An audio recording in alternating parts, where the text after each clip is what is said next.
Afternoon Namita.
Good afternoon, जय Hind.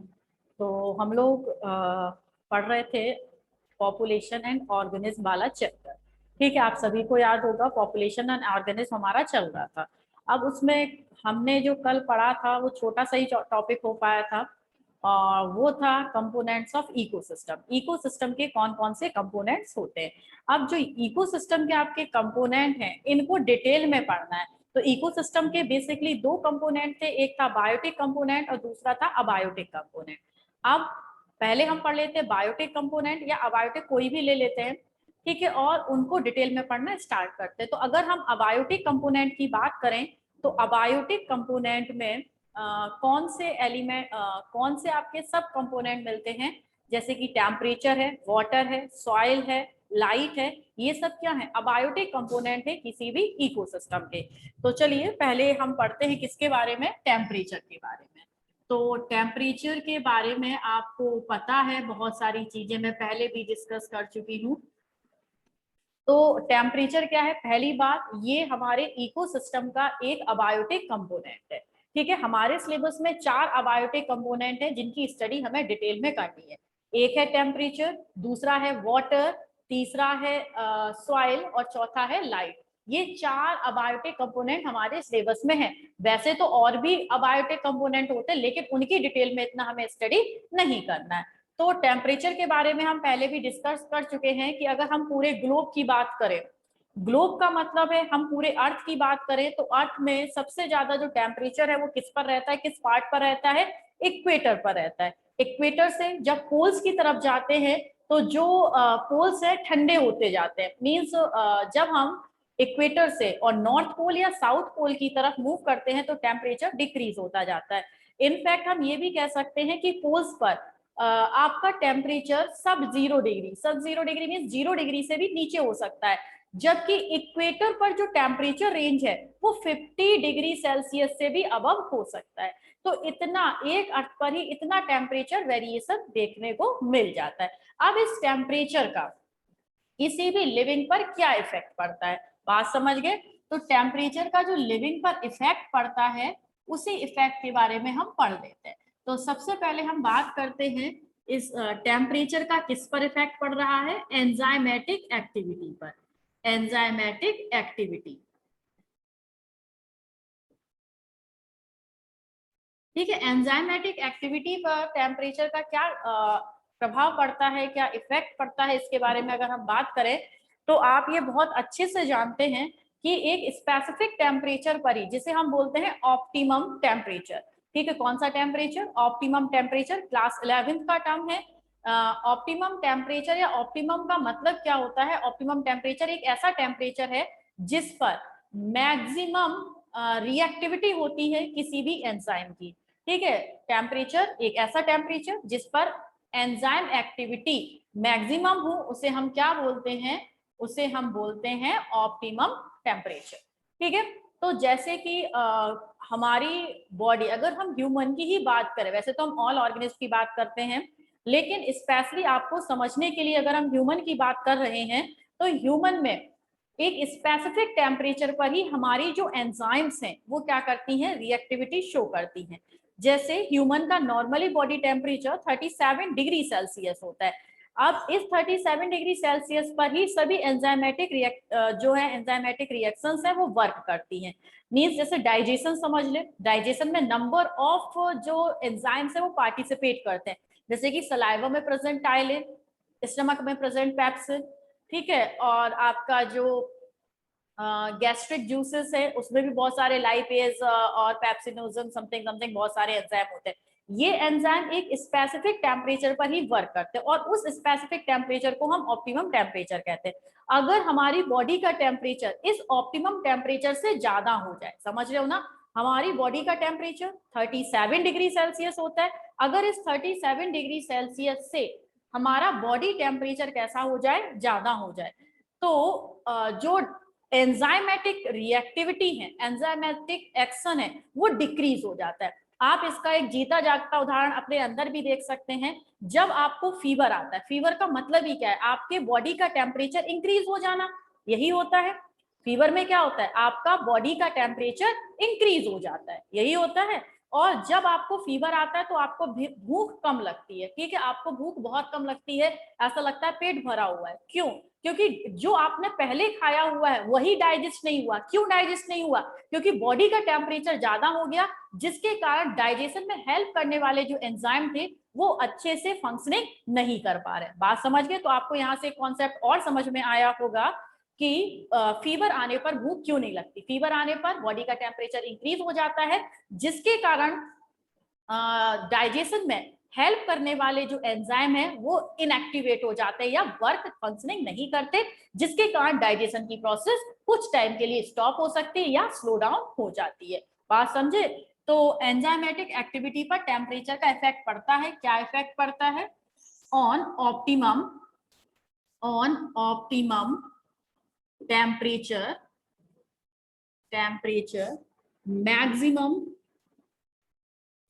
maximum life processes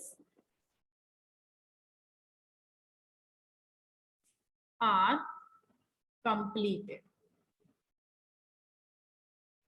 ठीक है, एक ऑप्टिमम टेम्परेचर पर मैक्सिमम लाइफ प्रोसेसेस कंप्लीट हो जाती हैं, और अगर उससे कम या ज्यादा टेम्परेचर हुआ तो वही लाइफ प्रोसेसेस स्लो डाउन हो जाती हैं। इनफैक्ट वो लाइफ प्रोसेसेस रुक भी सकती हैं। यानी कि टेम्परेचर का life process, digestion, respiration, plants में फोटोसिंथेसिस, इन सभी पर एक स्पेसिफिक इफेक्ट पड़ता है। अगर टेम्परेचर बहुत ज्यादा हो जाता है, ठीक है, तो जो फोटोसिंथेसिस की रेट है प्लांट्स में वो भी कैसी हो जाती है, स्लो डाउन हो जाती है। इसे भी आप लिख सकते हैं, in plants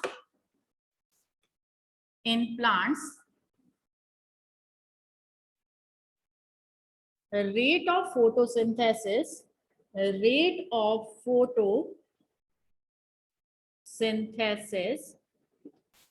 slow down at very high और लो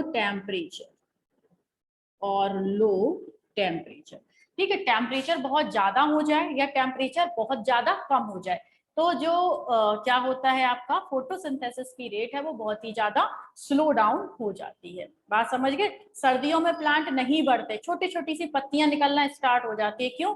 क्योंकि प्लांट को बढ़ने के लिए फूड की जरूरत है, और फूड कैसे बनता है, फोटोसिंथेसिस की प्रोसेस से बनता है, और सर्दियों में टेम्परेचर कम हो जाने के कारण फोटोसिंथेसिस की प्रोसेस स्लो हो जाती है। बात समझे इतना?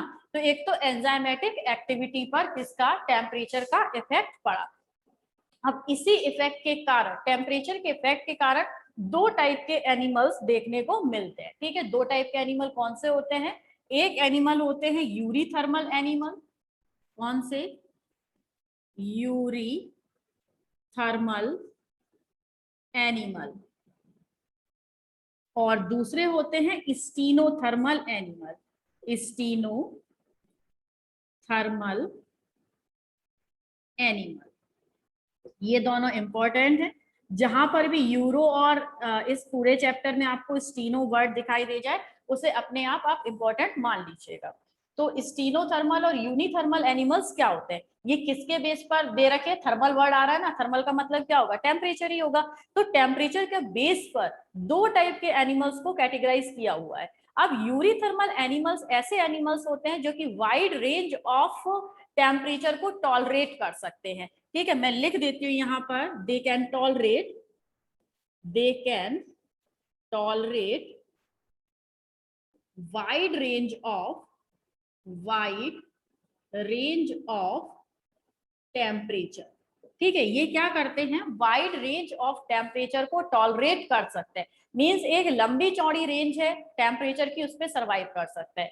मतलब और इजी वे में समझिए, ये एनिमल अगर 4 डिग्री सेल्सियस या फिर 0 डिग्री सेल्सियस पर जिंदा रह सकते हैं, तो आपके 40 डिग्री सेल्सियस पर भी जिंदा रह सकते हैं। यानी कि एक रेंज है टेम्परेचर की, 0 से लेके 50 डिग्री सेल्सियस 40 डिग्री सेल्सियस तक वो जिंदा रह सकते हैं। तो एक होल रेंज, एक वाइड रेंज ऑफ टेम्परेचर को टॉलरेट करने की कैपेसिटी होती है जिन एनिमल्स के अंदर, दे आर कॉल्ड यूरिथर्मल एनिमल।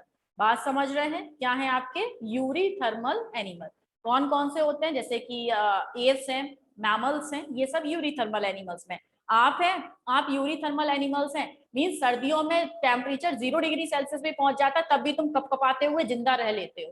ठीक है, और गर्मियों में 50 डिग्री 48 डिग्री तक पहुंच जाता है, फिर भी तुम पसीना पसीना होके जिंदा रह लेते हो, है ना। तो आप कैसे ना कैसे करके जिंदा तो रह लेते हो ना, यानी कि सरवाइव तो कर लेते हो। वहां पे 0 डिग्री सेल्सियस में भी कर रहे हो, 48-50 डिग्री सेल्सियस में कर रहे हो, यानी कि आप एक वाइड रेंज ऑफ टेम्परेचर को टॉलरेट करना जानते हो। आपकी बॉडी एक वाइड रेंज ऑफ टेम्परेचर को टॉलरेट कर रही है, इसलिए आप एक यूरिथर्मल एनिमल है। ठीक है, चलिए अब आते हैं नेक्स्ट टॉपिक पर, स्टीनोथर्मल। मींस क्या है इसका, they can tolerate narrow range of temperature, they can tolerate narrow range of temperature। ठीक है, ये क्या है, नैरो रेंज ऑफ टेम्परेचर को टॉलरेट करते हैं।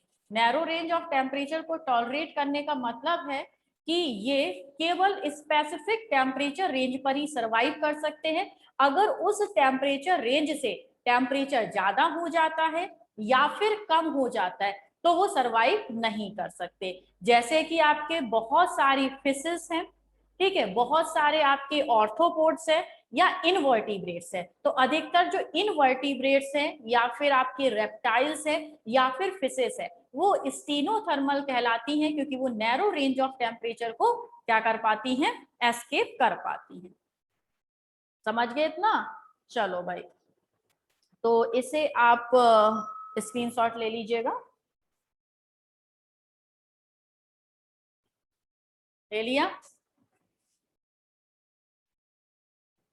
हाँ भाई, अब इसमें एक दो पॉइंट लास्ट ही है, एक दो क्या है, एक और पॉइंट समझ लीजिए कि जो टेम्परेचर है, टेम्परेचर क्या करता है, distribution of animals in different geographical area के लिए रेस्पॉन्सिबल है। बात समझ रहे हो ना, टेम्परेचर के कारण ही जो एनिमल्स हैं उनका डिस्ट्रीब्यूशन अलग अलग जगह पर होता है, आपके किस पर, पूरे ग्लोब पर।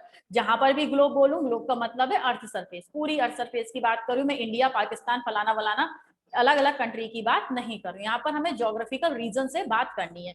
तो ये यूरिथर्मल स्टीनोथर्मल एनिमल है, इन्हीं के बिहेवियर के बेस पर, ये किसके बिहेवियर, किस पर डिपेंड करता है इनका बिहेवियर, टेम्परेचर पर। तो यानी कि टेम्परेचर के कारण ही इनका अलग अलग अर्थ की जो ग्लोब है उस पर अलग अलग जगह पर डिस्ट्रीब्यूशन हुआ है।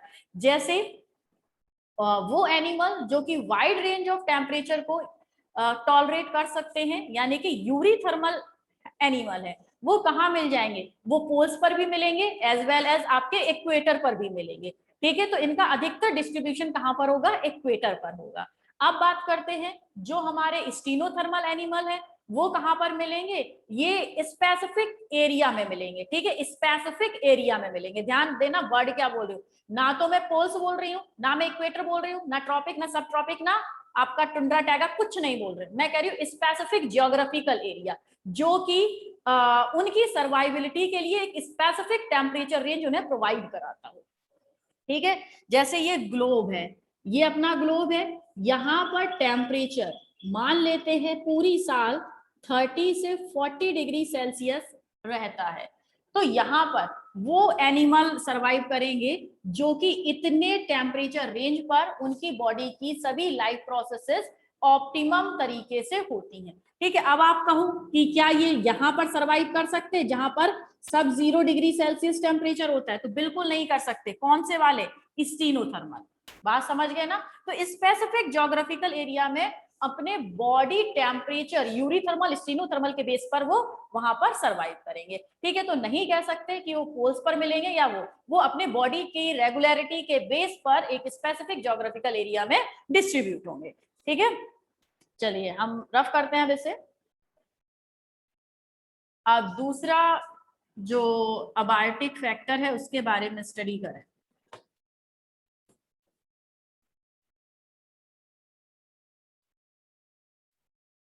टेम्परेचर पढ़ लिया, अब कौन सा पढ़ते हैं? वाटर पढ़ लें? चलो आ जाओ, तो रफ ही नहीं किया हमने। अब दूसरा है, वो है कौन? वाटर। ठीक है, वाटर इज नेसेसरी फॉर, जल ही जीवन है, सुना है ना कि अगर पानी नहीं मिलेगा तो हो सकता है पर्सन की डेथ हो जाए। तो ये तो एक इसेंशियल कंपोनेंट है कि बिना वाटर के आप सरवाइव नहीं कर सकते। आप क्या, बहुत सारे एनिमल सरवाइव नहीं कर सकते। ठीक है, तो ये आपकी लाइफ की एक नेसेसिटी थिंग है, कौन? वाटर। अब वाटर के कारण कैसे वाटर आप पर क्या इफेक्ट डालता है? तो जो वाटर है दो तरीके से हमारी बॉडी नहीं, जो एनिमल्स हैं, एनिमल्स के डिस्ट्रीब्यूशन पर इफेक्ट डालता है। बात समझ रहे हैं? जो वाटर है दो तरीके से एनिमल के डिस्ट्रीब्यूशन पर इफेक्ट डालता है। एक तो आपका प्रेसिपिटेट के फॉर्म में, प्रेसिपिटेट। ठीक है, प्रेसिपिटेट यानी कि प्रेसिपिटेशन लिख दें तो ज्यादा बेस्ट होगा, प्रेसिपिटेशन के फॉर्म में। और दूसरा है आपका आइस के फॉर्म में। ठीक है, ये एनिमल का डिस्ट्रीब्यूशन है। अब देखो, अगर जहां पर प्रेसिपिटेशन का मतलब है बारिश, अब देखो जो बारिश है, बारिश जहां पर अधिक होती होगी वहां पर अलग टाइप के एनिमल का डिस्ट्रीब्यूशन होगा, अलग टाइप के प्लांट का डिस्ट्रीब्यूशन होगा, और जहां पर बारिश कम होती होगी वहां पर कुछ अलग टाइप के, जैसे कि अपने इंडिया में ही देख ले, जो राजस्थान मीन्स आप कह सकते हैं जो डेजर्ट एरिया है, डेजर्ट एरिया में बारिश की कमी के कारण जो प्लांट्स है वो कैसे मिलते हैं? आपके जीरोफिटिक प्लांट मिलते हैं। जानते हैं ना जीरोफिटिक प्लांट क्या होते हैं? ठीक है, जिनमें कांटे होते हैं, जो leaf is converted into thorn and बहुत ज्यादा आपका एक well develop root system present होता है। तो ये किस में मिलता है? ये मिलता है आपके जीरोफिटिक प्लांट में, मींस डेजर्ट एरिया में ग्रो करने वाले प्लांट में। तो ये इसका लंबा लंबा रूट सिस्टम क्यों हो गया? इसीलिए हो गया क्योंकि वहां पे बारिश कम होती है और पानी को खींचने के लिए उन्हें वेल डेवलप रूट सिस्टम की जरूरत पड़ती है। ध्यान रखना, मैं एक एक शब्द जो यहाँ पर बोल रही हूँ वो आपके लिए इंपॉर्टेंट है। क्वेश्चन ये भी आ सकता है कि डेजर्ट एरिया में जो प्लांट्स मिलते हैं उनका रूट सिस्टम डेवलप बहुत ज्यादा क्यों होता है? तो आपको पता होना चाहिए कि वहां पर बारिश यानी कि प्रेसिपिटेशन की कमी के कारण अपर स्ट्रेटा ऑफ अर्थ है, वहां पर पानी की कमी होती है, जिसके कारण लोअर स्ट्रेटा से वाटर को एब्जॉर्ब करने के लिए रूट सिस्टम वेल डेवलप होना जरूरी है, तभी वो वहां पर सरवाइव कर पाएंगे। तो ये जो मैं सुना रही हूँ ये कहानी नहीं है, यहां से आपके क्वेश्चन बन सकते हैं। ठीक है ना, इतना ध्यान रखना। तो मैं आपको क्या बता रही थी, कुछ बता रही थी यहाँ पर, हाँ। तो प्रेसिपिटेशन है, प्रेसिपिटेशन के बेस पर दो टाइप से डिस्ट्रीब्यूशन हो सकता है। एक तो आपकी कैसे प्लांट बन सकते हैं? एवरग्रीन फॉरेस्ट, जिनके बारे में हम पहले ही चर्चा कर चुके हैं। और दूसरे कौन से बन सकते हैं? Desert forest. ठीक है, अगर एवरग्रीन कहाँ मिलेंगे? जहां पर मैक्सिमम रेनफॉल होगा, मैक्सिमम रेनफॉल होगा। और डेजर्ट कहाँ बनेंगे? जहां पर मिनिमम रेनफॉल होगा। बात समझ रहे हैं ना? जहां पर मिनिमम रेनफॉल होगा वहां पर क्या बन जाएंगे? डेजर्ट बन जाएंगे। बात समझ गए? इतनी, अभी इतनी बात खत्म नहीं हुई और समझिएगा।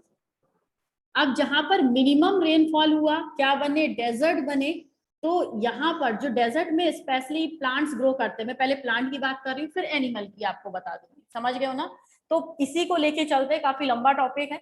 तो डेजर्ट फॉरेस्ट बनते हैं, ठीक है, जहां पर मिनिमम रेनफॉल होता है, ठीक है, और यहाँ पर जो प्लांट ग्रो करते हैं उन प्लांट्स को हम बोलते हैं जीरोफिटिक, जीरोफाइट, ठीक है, या जीरोफिटिक वेजिटेशन, कुछ भी बोल दीजिए, जीरोफाइट बोल दीजिए या जीरोफिटिक वेजिटेशन बोल दीजिए।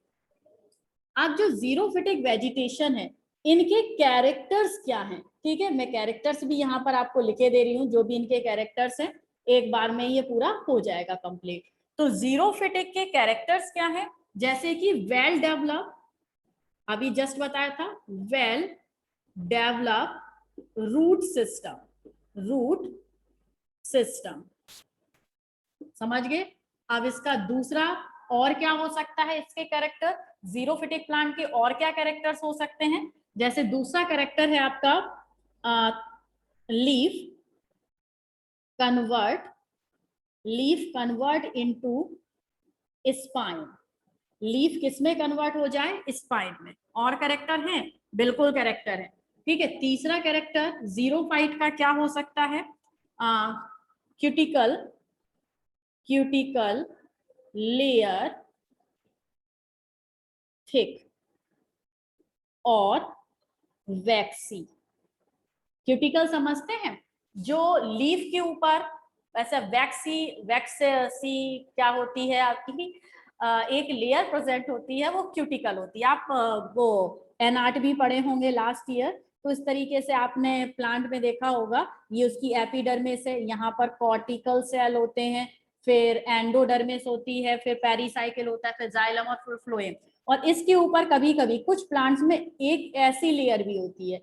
तो एपिडर्मिस के ऊपर जो लेयर होती है, इसी लेयर को हम क्या बोलते हैं, क्यूटिकल की लेयर बोलते हैं। यही क्यूटिकल की जो लेयर है वो एक्सेस अमाउंट में वाटर के जो ट्रांसपिरेशन होता है उसे क्या करती है, रोकती है। तो आपको समझ आ गया होगा कि क्यूटिकल की लेयर थिक क्यों होती है, क्योंकि क्यूटिकल की लेयर का काम क्या है, ट्रांसपिरेशन को रोकना। तो वैसे इन प्लांट्स को जीरोफाइट है, पानी की कमी में ग्रो कर रहे हैं, और अगर उन्होंने ट्रांसपिरेशन ज्यादा कर दिया तो बेचारों में पानी की तो और कमी हो जाएगी। तो उसी ट्रांसपिरेशन की रेट को कम करने के लिए इनमें क्यूटिकल की जो लेयर है वो थिक हो जाती है। बात समझ गए। तो ये भी एक कैरेक्टरिस्टिक फीचर है इनका, सब याद रखना है। और कैरेक्टरिस्टिक फीचर है, बिल्कुल ठीक है। एक और कैरेक्टरिस्टिक फीचर लिखिएगा, they have sunken stomata, sunken stomata, ठीक है। इनमें क्या मिलता है बेटा, जो जीरोफाइट है, जीरोफाइट में सनकिन स्टोमेटा मिलता है। सनकिन स्टोमेटा का मतलब क्या होता है, सनकिन स्टोमेटा का मतलब है लीफ की लोअर सरफेस पर, वो भी पिट्स में, पिट समझते हो ना, गड्ढों में धसे हुए होते हैं stomata. Stomata also responsible for losing of water, ठीक है। स्टोमेटा आपके रेस्पॉन्सिबल होते हैं ट्रांसपिरेशन के लिए, वहीं से तो पानी भाप बन के उड़ जाता है। तो जीरोफिटिक प्लांट है, स्कैरसिटी ऑफ वाटर में सरवाइव कर रहे हैं, तो वहां पर क्या होगा, पानी की कमी है और स्टोमेटा और ओपन है, तो जल्दी जल्दी ट्रांसपिरेशन हो जाएगा। तो स्टोमेटा कहाँ होता है, लीफ है, लीफ की लोअर सरफेस पर, वो भी पिट्स में प्रेजेंट होता है, जिससे कि कम से कम जो सनलाइट है उसके कांटेक्ट में आए और कम से कम ट्रांसपिरेशन हो सके, यानी कि वाटर के लॉस को बचाने के लिए ये सारे उनके अंदर क्या होते हैं, अडेप्टेशन प्रेजेंट होते हैं, ठीक है। तो आई थिंक ये आप समझ गए होंगे। इन चार को तो बिल्कुल आपको टिप्स में याद होना चाहिए कि वाटर की स्कैरिसिटी मींस जहां पर प्रेसिपिटेशन कम हो, जीरोफिटिक वेजिटेशन ग्रो कर रही हो, तो वहां पर प्लांट्स के अंदर कौन कौन से कैरेक्टरिस्टिक आपको देखने को मिल सकते हैं। तो ये चार कैरेक्टरिस्टिक आपको देखने को मिल सकते हैं, इससे ज्यादा भी हो सकते हैं, लेकिन ये चार तो बिल्कुल कॉमन है जो याद रखने। अब बात करते हैं ऐसे प्लांट्स के नाम होने चाहिए भाई। तो इन जीरोफिटिक प्लांट्स के कुछ एग्जाम्पल हैं, बिल्कुल बहुत सारे एग्जाम्पल हैं। जैसे कि एक एग्जाम्पल है अपनसिया, अपनसिया आप जानते होंगे, कैक्टस, ठीक है, इंग्लिश में बोलते हैं कैक्टस, हिंदी में बोलते हैं नागफनी, साइंटिफिक नेम है अपनसिया। तो अपनसिया इसमें बहुत सारे कांटे कांटे आपने देखा होगा भाई, इस तरीके से होता है ना, यहाँ पर कांटे कांटे कांटे कांटे कांटे इस तरीके से होता है ना, ये आपका अपनसिया है, एक जीरोफिटिक प्लांट है। और इसमें जो ये कांटे हैं ना, ये जो थॉर्न है, जो ये स्पाइन है, दे रिप्रेजेंट लीफ। ये किसको रिप्रेजेंट करते हैं, लीफ को रिप्रेजेंट करते हैं। बात समझ रहे हो ना। तो अपनसिया है, इसके अलावा कैजुरिना है, कैजुरिना, ठीक है, ये भी प्लांट है, इसमें इस टाइप से आपके होते हैं। और नीरियम है, नीरियम ये लाल कनेर टाइप समथिंग होता है, ये भी एक जीरोफिटिक प्लांट है। तो ये सारे आपके जीरोफिटिक। एक और है आपका जिसे आप खेजड़ी बोलते हैं, शायद क्लास 10th में आपने पढ़ा भी होगा लास्ट चैप्टर में, खेजड़ी ट्रीज, जो कि आपका जो राजस्थान है उसका एक स्टेट ट्री है, ठीक है। तो अकेसिया बोलते हैं, साइंटिफिक नेम है उसका अकेसिया, और वो भी एक जीरोफिटिक प्लांट में इंक्लूड है, ठीक है। तो ये जीरोफिटिक प्लांट जो कि कैसे बन जाते हैं, ये पानी से, ठीक है। जो सब कहानी थी किसकी थी, पानी की थी। तो ये तो हमने प्लांट्स की बात कर ली। अब कुछ हम बात कर लेते हैं किसकी, प्रेसिपिटेशन ही बताया अभी, आइस नहीं बताई, ध्यान रखना बेटा, ठीक है। अब दूसरी बात कर लेते हैं किसकी, एनिमल्स की, एनिमल्स। तो जो एनिमल्स हैं, एनिमल्स हैं, इनमें क्या कैरेक्टरिस्टिक होते हैं जो स्पेशली डेजर्ट में रहते हैं। एक आधे डेजर्ट एनिमल का नाम तो आप बता सकते हो ना, फर्स्ट या नर्सरी केजी में आपने सीखा होगा, डेजर्ट में रहने वाले animal, pet animal, domestic animal, फलाने वाइल्ड एनिमल। तो फटाफट से नाम बता दीजिए किसी डेजर्ट एनिमल का। देख लूं जाग रहे हो या सो रहे हो, जल्दी से बताओ। डेजर्ट एनिमल का नाम जानते हो? नहीं जानता, कोई नहीं जानता, बोलना नहीं है, लिखना है। चिराग, वैष्णवी, ठीक है, कैमल कैमल कैमल, और एक और है रेटल्स। चलो गुड। तो सही है आप लोगों का, कैमल, ठीक है। बचपन से ही पढ़ते आते हैं, उसके हम्प होता है, हम्प में वो वाटर स्टोर कर लेता है, समथिंग समथिंग, बहुत सारी कहानी हमने पढ़ी होती है ऐसी। तो बिल्कुल सही है, जो कैमल है, ठीक है, कैमल एक डेजर्ट एनिमल है। तो कैमल में क्या अडेप्टेशन होता है, तो पहला जो अडेप्टेशन है उसमें नेसल करेंट मैकेनिज्म होती है, ठीक है। क्या होती है, नेसल, याद रखना इंपॉर्टेंट है, ये पूरा बॉडी इंपॉर्टेंट है, ध्यान रखना, नेसल करेंट मैकेनिज्म। ये काई की मैकेनिज्म है भाई, ये ब्रीथिंग की मैकेनिज्म है, किसकी है, ब्रीथिंग की। अब नेसल, एक मिनट, काउंटर करेंट, नेसल काउंटर करंट मैकेनिज्म, नेसल काउंटर करंट मैकेनिज्म का मतलब क्या होता है, तो नेसल काउंटर करंट मैकेनिज्म होता है कि जब ये लोग सांस लेते हैं, मींस स्पेशली सांस छोड़ते हैं, ठीक है, हम लोग सांस लेते हैं, ब्रीथिंग करते हैं, इनटेक किया एक्सेल किया, इनटेक किया एक्सेल किया, ये भी यही करते हैं, इनटेक करते हैं एक्सेल करते हैं। लेकिन जब हम लोग एक्सहेलेशन करते हैं तो कार्बन डाइऑक्साइड और बहुत सारी गैसेस के साथ हम वाटर वेपर्स को भी क्या करते हैं, एग्जिट आउट करते हैं, ठीक है। आप जानते हैं सर्दियों में आप कभी किसी शीशे के सामने, मिरर के सामने खड़े हो और उसके सामने हाँ ऐसे कर दें ना, फूंक दें, तो मिरर पर छोटी छोटी सी वाटर की वेपर्स, वाटर की ड्रॉपलेट्स जम जाती है। कहाँ से आई, आप जो रेस्पिरेशन कर रहे हैं ना, तो बहुत सारे जो वाटर्स के मॉलिक्यूल्स हैं वो वेपर्स के फॉर्म में रिलीज कर रहे हैं। गर्मियों में नहीं करते, बिल्कुल गर्मियों में, अभी मैं बोल रही हूँ रेस्पिरेशन कर रही हूँ, बहुत सारे जो वाटर वेपर्स उन्हें रिलीज कर रही होंगी, लेकिन एटमॉस्फेयर में इतनी गर्मी है कि वो ड्रॉपलेट्स में कन्वर्ट नहीं हो रहे हैं, वो किसमें है, आपके वेपर्स फॉर्म में ही है, जिसके कारण हमें दिखाई नहीं दे रहा है। लेकिन सर्दियों में एटमॉस्फेयर का टेम्परेचर कम होता है, जिसके कारण जो हम अपने अंदर से वाटर वेपर्स रिलीज करते हैं वो वाटर की ड्रॉपलेट में कन्वर्ट हो जाते हैं। बात समझे ना इतना, तो यानी कि आप समझ गए कि नॉर्मली जितने भी मैमल्स हैं, जो हम डेजर्ट एनिमल्स को छोड़ के बात करें, वो सभी क्या करते हैं, रेस्पिरेशन में वाटर वेपर्स को रिलीज करते हैं, ठीक है, वाटर वेपर्स को क्या करते हैं, वो रिलीज करते हैं। अब देखो ये जो कैमल है वो नहीं करता, फिर वो क्या करता है, वो सारी रेस्पिरेशन के बाद जो गैसेस हैं और वाटर वेपर्स हैं, ठीक है, वाटर वेपर्स को रीएब्जॉर्ब कर लेता है। उसका जो नाक है ना, यहाँ पर जो नेसल चैम्बर है, सारी गैसेस और जो वाटर वेपर्स बाहर निकलने के लिए आता है, तो गैसेस तो जो है वो एक्सेल आउट हो जाती हैं, लेकिन जो वाटर है उसे वो क्या कर लेता है, उसे रीएब्जॉर्ब कर लेता है। क्यों कर लेता है, क्योंकि भैया वहां तो वो जहां पर जिस कंडीशन में सर्वाइव कर रहा है वहां पर वैसे ही पानी की कमी है, और अगर वहां पर पानी की कमी में वो ऐसी एवरी रेस्पिरेशन में कितना तो रेस्पिरेशन करेगा भाई, जब तक जिंदा रहेगा रेस्पिरेशन तो करना ही पड़ेगा, तो इतना रेस्पिरेशन कर करके वो कितना वाटर क्या कर देगा, बर्बाद कर देगा, है ना। तो उसी पानी की बर्बादी को रोकने के लिए वो क्या है, रेस्पिरेशन में भी बिल्कुल ड्राई एयर को क्या करता है, एक्सेल आउट करता है। तो ये क्या है, एक अडेप्टेशन है कैमल के अंदर, डेजर्ट एनिमल के अंदर पानी की स्कैरसिटी में सरवाइव करने के लिए। आप समझ सकते हैं ना वो पानी को कैसे कैसे बचाता है, और हम पानी को कैसे कैसे बर्बाद करते हैं, है ना। गाड़ी धो ली, सड़क धो लिया, सब कुछ धो लिया, है ना, खुद धोए ना धोए अपने आप को, वो बात अलग है। चलो, एनिमल में नेचुरल काउंटर करंट मैकेनिज्म समझ गए। अब दूसरा, इनमें क्या होता है, पैडेड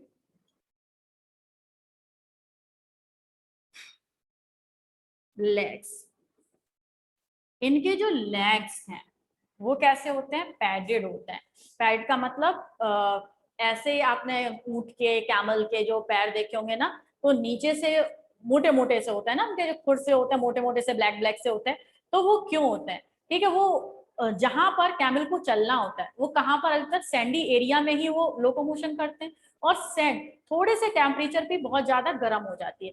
तो उस गर्मी से भाई, आप अगर गर्मी में बैठ गए तो आपको क्या आ जाएगा, पसीना आ जाएगा, है ना। तो वो अगर पसीने में भी अपनी क्या करेंगे, वाटर को वेस्ट करेंगे तो बहुत दिक्कत हो जाएगी। तो उसी गर्मी से अपने आप को बचाने के लिए, वाटर के लॉस को अपनी बॉडी से रोकने के लिए उनमें ये अडेप्टेशन होता है कि वो गर्म से गर्म बालू में, गर्म से गर्म सैंड में आसानी से चल लेते हैं, क्योंकि उनकी जो पैर हैं पैडेड होते हैं, ठीक है। कोई फर्क ही नहीं पड़ रहा, हम लोग तो जूते पहन के चलेंगे, नेचर ने उन्हें ऑलरेडी जूते पहनाए हुए हैं कि चल भाई तू धूप में, चल भाई तू सैंड पर, तुझे कोई इफेक्ट नहीं पड़ने वाला, ना पसीना आएगा, ना गर्मी लगेगी, ना पैर जलेगी, ना पैरों में छाले पड़ेंगे, ठीक है। तो ये नेचर ने उन्हें प्रोवाइड किया है परमानेंट शूज।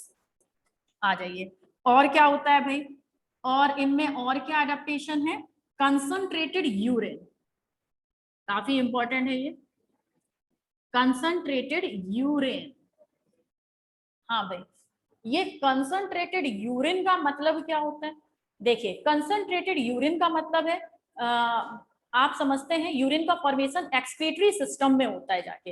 एक्सक्रीटरी सिस्टम का मतलब क्या होता है, बॉडी में बनने वाले मेटाबॉलिक वेस्ट का एग्जिट आउट होना, है ना। जो हमारी बॉडी में मेटाबॉलिक वेस्ट बनते हैं उनका बॉडी से बाहर एग्जिट आउट होना एक्सक्रीशन सिस्टम में आता है। और वो जो मेटाबॉलिक वेस्ट है वो हमारे बॉडी में प्रेजेंट वाटर के साथ एग्जिट आउट होते हैं। अब अगर जो कैमल है वो भी पानी के साथ साथ यूरिनेशन में बहुत सारा वाटर और थोड़ा सा क्या मेटाबॉलिक वेस्ट रिलीज करेगा, तो ऐसे तो वो यूरिनेशन कर करके सारा पानी यूरिन में ही बर्बाद कर देगा, उसको तो पानी की कमी है। तो क्या होता है, वो कंसंट्रेटेड यूरिन मींस क्या है कि वाटर को तो सारा रीएब्सॉर्ब कर लेता है, बहुत कम अमाउंट में वाटर, और ज्यादा से ज्यादा वेस्ट मटेरियल को यूरिन के फॉर्म में एग्जिट आउट करता है। यानी कि कैसा जो यूरिन हो गया, कैसा हो गया, कंसंट्रेटेड, क्योंकि उसमें वाटर का अमाउंट कैसा है, कम है, जबकि जो वेस्ट मटेरियल है उनका अमाउंट कैसा है बेटा, ज्यादा है। समझ गए। तो इस तरीके से वो कंसंट्रेटेड यूरिन को एग्जिट आउट करता है अपनी बॉडी से, ठीक है।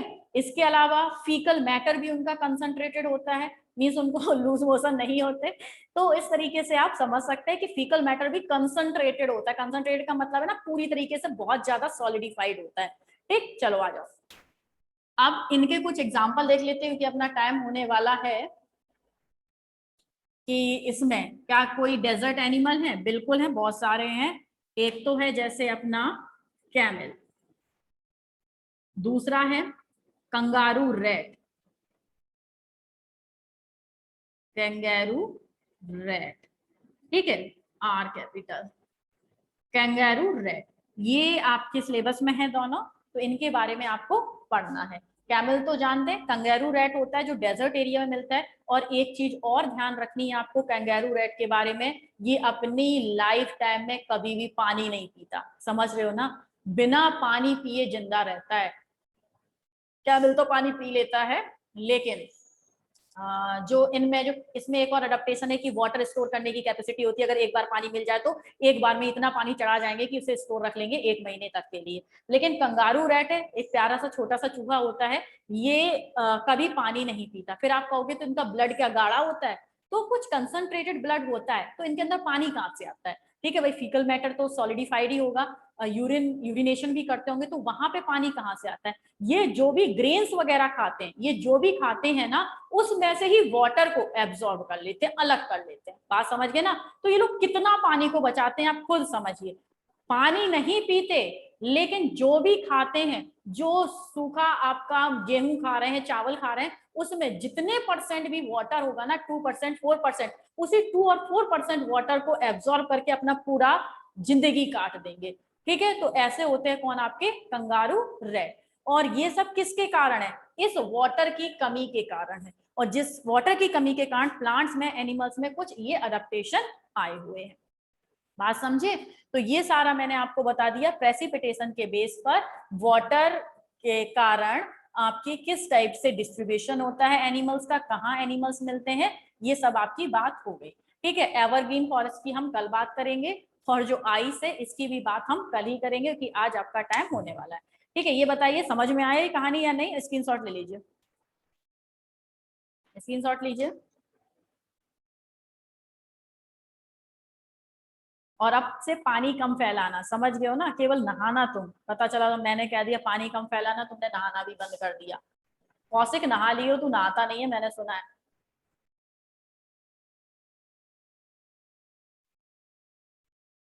ठीक है, चलिए बेटा, तो अब मिलेंगे कल जो आपके रेस्ट ऑफ बचे हुए टॉपिक्स हैं उनके साथ। तब तक के लिए गुड बाय एंड जय हिंद। Bye bye. चलो भाई, bye bye bye bye bye.